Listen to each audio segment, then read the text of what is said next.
Plus que quelques jours avant la fin du Ramadan qui débouche sur la fête de l'Aïd al-Fitr, commence alors le calvaire des parents contraints de jongler entre précarité et inflation. Le premier numéro de notre dossier spécial fin du Ramadan est à suivre dans ce journal.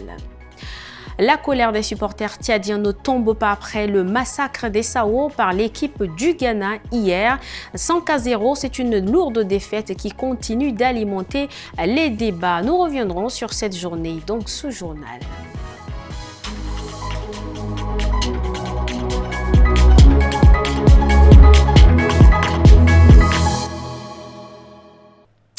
Merci de nous rejoindre pour le 19h45. Bonsoir.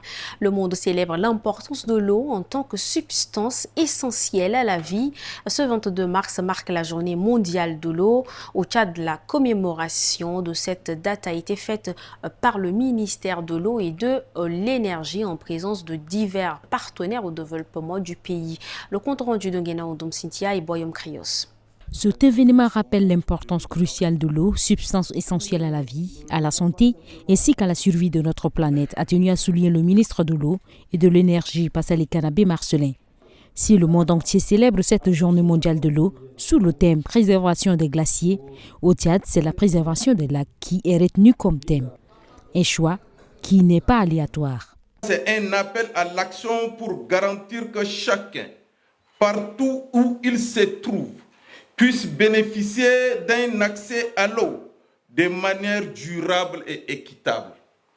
L'objectif fondamental est une interpellation de tous les acteurs de la société, qu'il s'agisse des gouvernants à tous les niveaux, des organisations non gouvernementales, des entreprises ou des citoyens, afin d'unir nos forces et de travailler ensemble et résolument pour parvenir à une amélioration et une transformation de nos politiques et comportements vis-à-vis de l'eau. Le ministre a aussi insisté sur la nécessité de réduire la pollution de l'eau, promouvoir des pratiques agricoles durables et d'encourager la gestion intégrée des ressources en eau. La célébration de cette journée n'a pas été seulement un moment de réflexion, mais également une occasion d'agir. Ainsi, à cette occasion, les partenaires du pays s'engagent à réaliser des infrastructures d'approvisionnement en eau potable au bénéfice des milliers d'élèves de la capitale. La mairie centrale a procédé ce samedi 22 mars au nettoyage des locaux du marché à Mille situé dans le 4e arrondissement de la capitale.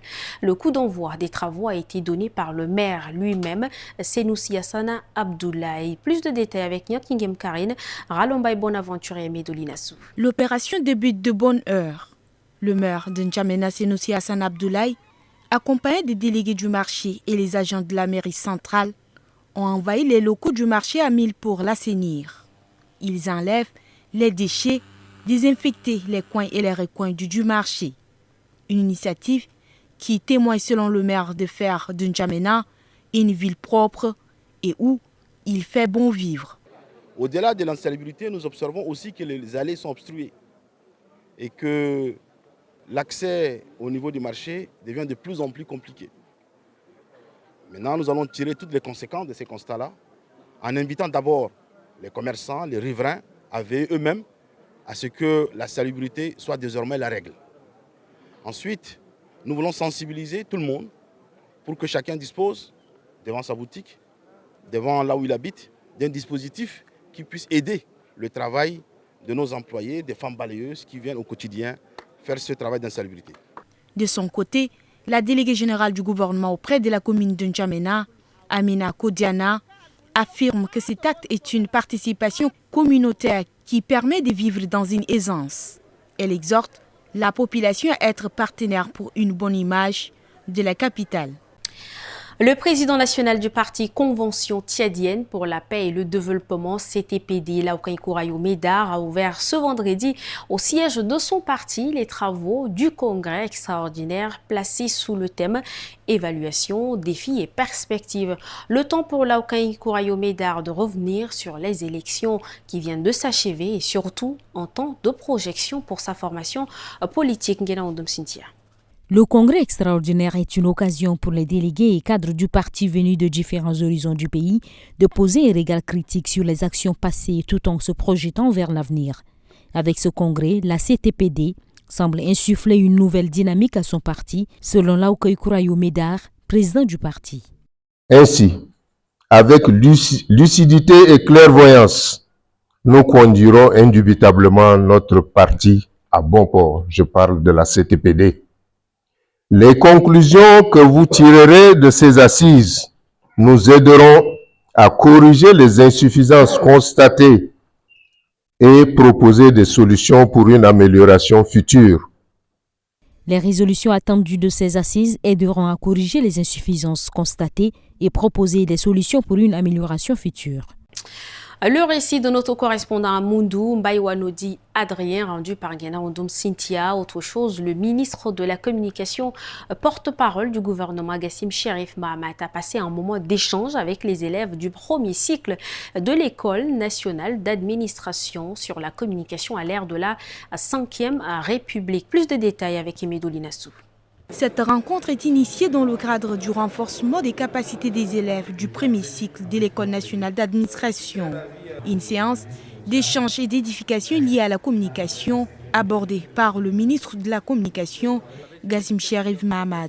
La communication sur la 5e République, c'est une communication qui se veut innovante, une communication qui se veut de la modernisation, une communication qui doit faire cette bifurcation vers le tout numérique. Nous sommes encore en gestation, nous sommes encore en chemin vers le tout numérique. Ça, c'est pas encore totalement fait. Le tout numérique doit commencer d'abord par les médias publics. Les médias privés se sont très vite installés dans le numérique parce que c'est plus facile et c'est moins coûteux.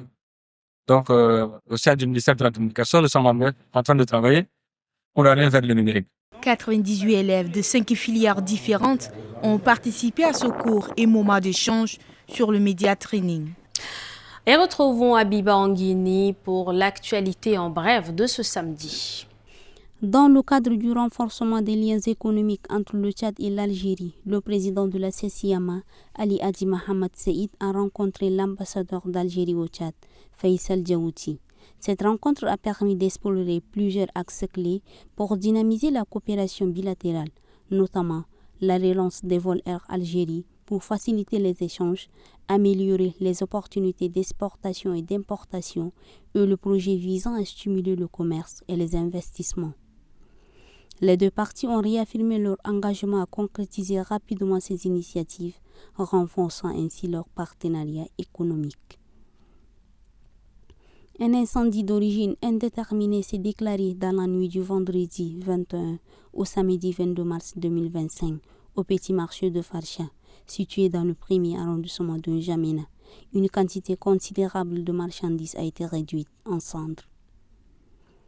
Le parquet d'instance de N'Djamena a annoncé lors d'un point de presse le décédé Haïta Sidi Hinim Baïna le 21 mars 2025 devant la présidence.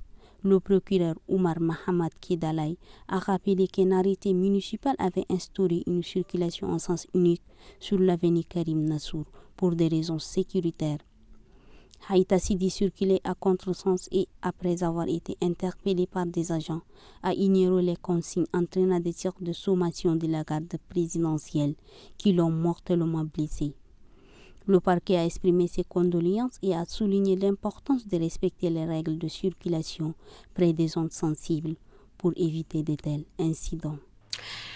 Je le disais, la communauté musulmane se prépare activement pour la fête de l'Aïd el-Fitr, marquant la fin du mois du Ramadan.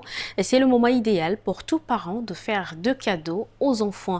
Et parlant de cadeaux, la tenue de fête en est l'indispensable, mais au marché ou encore chez le couturier, c'est des montagnes d'obstacles à franchir. Guémé Moussa, Abiba Anguini. À moins de 10 jours de la fête, ces couturiers n'acceptent plus des clients supplémentaires, surtout quand il s'agit de confectionner des habits pour enfants.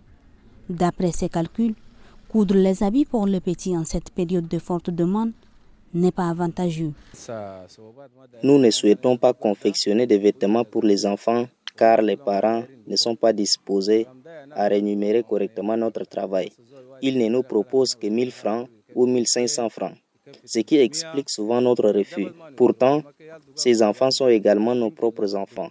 Parfois, après avoir terminé des vêtements pour les adultes, on nous demande de coudre pour les enfants et ensuite, on nous offre seulement 1000 francs, ce qui est frustrant. Les parents, eux, se bousculent devant les ateliers pour avoir de super gandoura ou boubou pour leurs enfants, mais sans succès. Si nous, en tant que parents, ne portons pas des vêtements de fête, cela n'est pas bien grave. Toutefois, il est essentiel que nos enfants soient vêtus convenablement, car ce sont eux qui éprouvent le plus de joie lors des célébrations. Si votre enfant ne porte pas de tenue de fête, alors que les autres enfants en ont, cela peut être embarrassant. Je demande donc aux tailleurs de faire preuve de patience. Il arrive souvent que nous apportions les tissus avec un certain retard en raison de contraintes financières. Tout compte fait, malgré les refus des couturiers, les parents sont contraints d'aller vers d'autres solutions pour satisfaire leur progéniture pendant la fête. Un mot de sport dans ce journal, c'était un match à oublier pour les Sao du Tchad face aux Black Stars du Ghana. L'équipe nationale a sombré, concédant une lourde défaite pour la première de Tahir Zakaria sur le banc. Une prestation qui suscite déjà de vives critiques, aussi bien sur les réseaux sociaux que dans les rues de N'Djamena. Le sélectionneur est attendu au tournant pour redresser la barre face aux Comores. Retour sur cette soirée compliquée. Emmanuel. À moins de 3 minutes, les Sao craquent et encaissent un premier but, puis un deuxième, un troisième, un quatrième et enfin un cinquième. Score final, une lourde défaite. Un début difficile pour Tahir Zakaria, qui vivait son premier match sur le banc des Sao Seniors. Aussitôt, la toile s'enflamme. Le technicien de l'ASPECI est pointé du doigt pour ses choix tactiques et sa sélection de joueurs. Dans les rues de N'Djamena, beaucoup s'y attendaient déjà. La défaite des Sao face aux Black Stars du Ghana était pressentie. Non. Vu le staff auquel Ghana s'est embarqué avec ses joueurs compétents et internationaux, je savais que ça allait pas la peine. Dès la première mi-temps, on a vu quand même notre défaite qui s'est affichée. 5-0, c'était peu. On devait se prendre beaucoup parce que la défense est inexistante. Il n'y a pas de milieu, les joueurs ne sont pas en forme. On ne peut pas ramasser les gens comme ça. Un match, là, ça se prépare. 3-4 mois, on ne peut pas préparer le match à la veille. Donc l'échec, là, ça continue toujours. Donc il faut qu'ils revoient les choses. Il faut convaincre les professeurs. Ceux qui ont démissionné, on doit les convaincre parce qu'on joue pour la nation, on ne joue pas pour quelqu'un. Donc on représente les Tchad, il faut tout. Je n'ai pas voulu terminer le match. J'étais choqué, énervé. Mais si c'était l'ancienne sélection, ça allait un peu faire l'affaire. Même si on devait encaisser pas plus de 5, pas plus de 2. On ne devait pas encaisser beaucoup de buts. Mais avec la sélection qu'on a vue d'hier, là, ce n'était pas vraiment une bonne sélection. Le nouveau sélectionneur national devra vite réagir. Son prochain défi, recoller les morceaux face aux Comores et faire taire les critiques. Emmanuel, merci. C'est avec vous que nous bouclons cette édition. Merci également à vous, chers téléspectateurs, de l'avoir suivi. Bon week-end à tous.